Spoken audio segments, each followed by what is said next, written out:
Hi, welcome back. Ken with the Lumpy Cam. Hey, this video is going to be on setting up your new fuel tank with your in-tank pump and new fuel sending unit for a Sniper EFI system. This is actually on a 70 Chevelle. That's the setup that we're doing. You can see I've already got the old tank out. A couple of key things here to remember is the old fuel sending wires right here. You're going to reuse this. Okay, that goes to your fuel level up inside of the vehicle. And there's no other wire for the ground because we're going to make a new one. We're going to ground it right to the chassis. All right, so just to show you, point that out. So I've already put this entire thing together. So Summit has a video out that shows you how to do this. I'm not going to do the whole video. They've already done it. I'm just going to show you a couple of things that I feel like they missed or they didn't explain clear enough, okay? First one is we're going to go to the fuel sending unit. This is essentially what it's going to look like when it's done.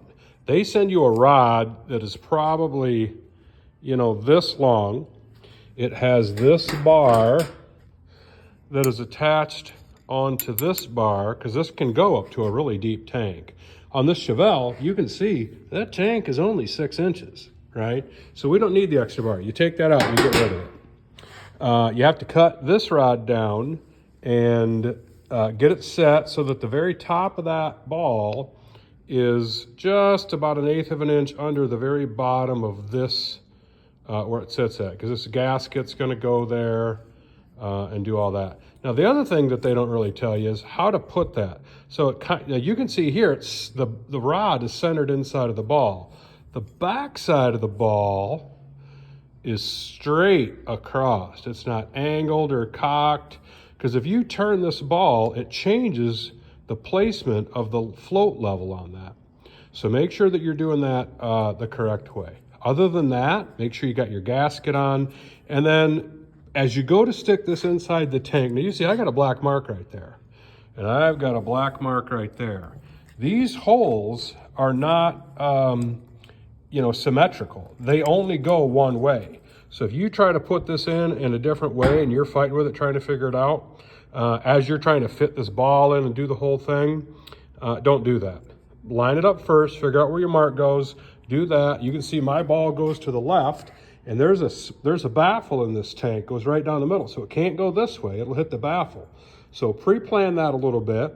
When you put it in, you're gonna go this way, you're gonna go over and do the whole thing. Your rod, and I'll show you this real quick.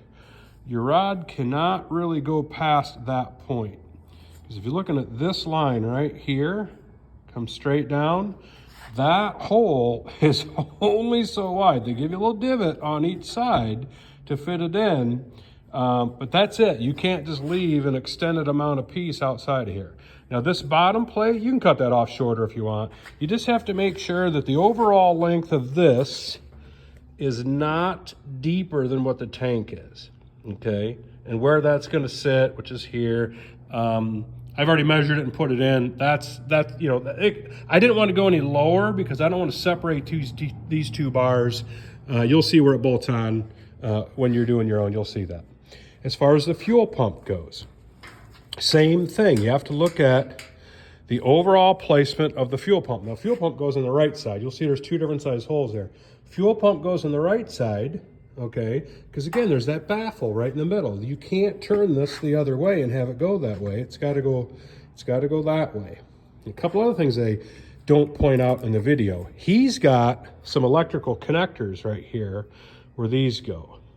Now, before you put your fuel pump on, you want to make sure that you put this electrical plug on and feed these two wires up through these two ports right here. These are actually compression fittings. The wire fills the hole, and when you tighten these down, it's just like a compression fitting in plumbing or something like that, where it closes the gap. There's no more hole left there. And a quick little note, I think he shows a heat gun for when you're putting this on to heat this plastic piece up. I just use a little mini torch, just get it warm enough so that slides right on there. And use fuel injection clamps like you see here. Now, sitting here looking at this, I see this is just their standard clamp that they had on there.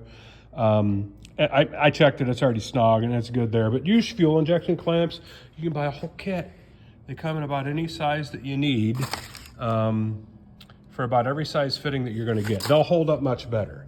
And then buy yourself a roll of 3/8 and 5/16 fuel line so that you can run that from the rear all the way up to the front of the car. Now, the other thing they don't tell you is where the vent goes. Okay, this vent, which is what this is, that's all it is a vent. They also give you this T, Y, whatever you want to call it. And essentially what this is it goes from this port, from the port on the fuel pump here, and it Y's together, or T's together is what I would say. So it connects the fuel pump to the vent here, and it loops around. And now you got to buy, that's why I say buy your own fuel line. It loops around and comes up to this and plugs into this. Now you can mount this anywhere you want on your car. It has to be higher than the gas tank. It's got to be able to vent up, right? So it can't be, you can't have it hanging down here. Not what you want. You want it to connect those two together, fuel line, bring it around, connect it, and then mount it wherever it is that you want. I'm going to put mine in a frame rail up there, but just know that you've got to hook these two together before you run that out and do that. As far as power goes, you're going to get power from the Sniper system, and then your ground is just going to be a chassis ground that you're going to do. Tools aren't that difficult. If you screw up when you cut the depth of, it's actually this side right here, when you're cutting for the depth of where your fuel pump sits, this little tube's left. If you cut it too short, you got a whole nother tube to work with. It's the one that you cut off, because this goes right here. Okay, so don't worry about making the mistake and cutting that too long or too short. Test fit everything, and then when you're done, you're going to be able to mount everything and get it put in. Now, they also don't give you clamps for, let me grab this here. They don't give you clamps for your fuel pump, where your fill is, your tank is. So make sure that you get some clamps for that. It just fits together pretty good. They actually did a really nice job powder coating this or painting this or whatever they did here. I have a new fuel cap that's going to go on it. No big deal there. And it's pretty minimal tools. You got a couple of screwdrivers.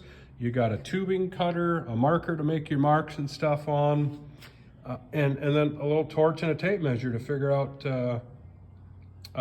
figure out where everything is. So I hope you liked the video. If you got any questions, drop a comment. Thanks.